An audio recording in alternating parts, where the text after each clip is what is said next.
Good afternoon, chickens. Welcome to this video lecture on the final section of Chapter 19. First thing we're going to be talking about is women and the temperance movement. So during this time, the societal perceptions and roles of women were changing.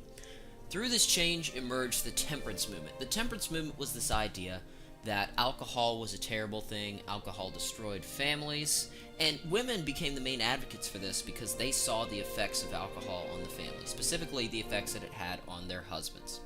One of the advocates who emerged out of this movement was a woman by the name of Frances Willard. Frances Willard believed that women were passionate and nurturing people who could be catalysts for social change. She advocated that drinking destroyed families and family life. After a time at Northwestern University, she became a full-time advocate for the temperance movement and was elected the president of the Women's Christian Temperance Union 5 years later. She advocated for women's suffrage for one main reason: because women could vote in politicians who were sympathetic to the temperance movement. Another popular thing for women during this time were women's clubs. These clubs became involved in advocating for causes like social welfare, libraries, and improving conditions in the tenement apartments. By 1892, a group called the General Federation of Women's Clubs had around 500 individual associated clubs. These clubs were segregated, though, so the National Association of Colored Women's Clubs was formed to serve middle and upper class African American women. And so these clubs were primarily made up of older women, and young women wanted in too on this whole social change business. So they took up a form of protest: exercising, specifically bicycle riding. We have to remember that at this time, any sort of physical exertion or exercise that a woman performed was seen as a social taboo. And so exercising was a form of protest of the patriarchy. And bicycle riding also required one additional thing other than physical exertion. An individual would have to wear less restrictive clothing in order to ride a bicycle comfortably. So they ended up wearing more revealing clothing, which was another thing that they used as sort of a protest of the patriarchy. As women were now able to express themselves more fully, their true feelings and opinions emerged, specifically about their marriages. It was now more acceptable for women to bring up cases of divorce than men, and courts were starting to become sympathetic to the claims of women that their husbands abandoned them or that their husbands didn't respect their autonomy. And so the courts started awarding this thing called alimony. What alimony is, it is a payment that is required by the court from the ex-husband to the ex-wife in order to support her and their children that they had together. During this time, another issue arose: education. Thanks to the work of reformers like Horace Mann and others, most areas had public schools shortly after the Civil War.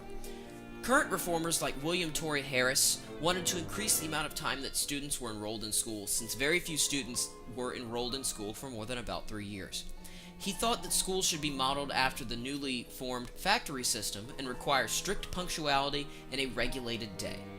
Thanks to all of his work and the work of others, 31 states had compulsory education laws by 1900. But not everybody was happy about this. A New York pediatrician by the name of Joseph Rice felt that school systems requiring strict memorization and harsh discipline was damaging and harmful to students, and he was not alone in this belief. He toured 36 cities and interviewed over 1,200 teachers who also agreed with his positions. And criticism also came from low-income parents because they wanted their children to be able to work and provide for their families and not legally required to be in school. Another group that was unhappy about these public education reforms were Catholics.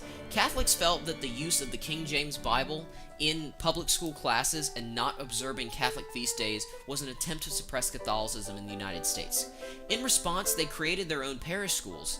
But Republicans were not happy about them trying to circumnavigate the public system, and they tried to pass a constitutional amendment that prohibited public funding going to church-supported schools. And currently, to this day, the church-supported schools do not receive public money, and they're doing just fine.